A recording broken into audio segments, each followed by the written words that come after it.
matin. Il est 7h16, l'heure de retrouver Nicolas Barré pour l'édito Écho, Nikos. Alors Nicolas Barré, c'est le directeur de la rédaction du journal Les Échos.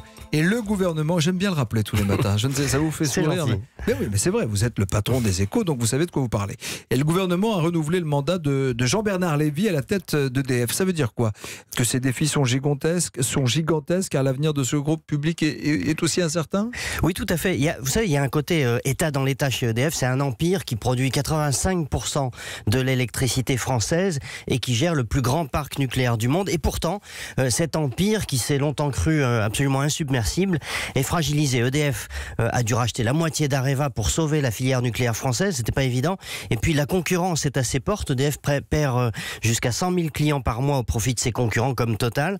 Et d'autres sources d'énergie de plus en plus rentables viennent contester également la suprématie du nucléaire. En fait, avec ce nouveau mandat, Nicolas Barré, l'État donne du temps à EDF justement pour amorcer les changements, c'est ça? Oui, et c'est une excellente chose. Pour une fois, l'État actionnaire prend une bonne décision. Vous savez, dans l'énergie, on a besoin de long terme.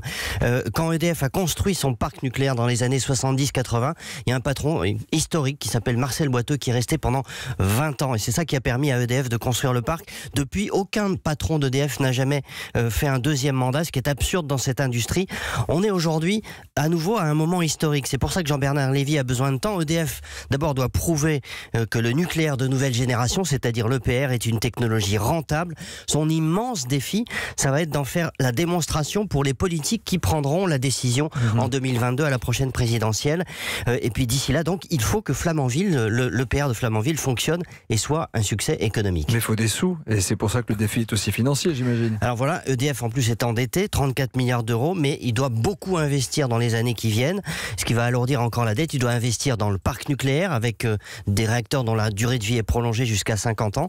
Et puis il doit investir dans les énergies renouvelables, dont la part doit augmenter en France. Et pour ça, il faudra aussi sans doute réorganiser le groupe, créer deux entités à l'intérieur d'un groupe unique avec le nucléaire d'un côté et le reste de l'autre. Les défis, vous voyez, sont immenses. Mais au fond, un patron d'EDF, ça engage la France pour une génération.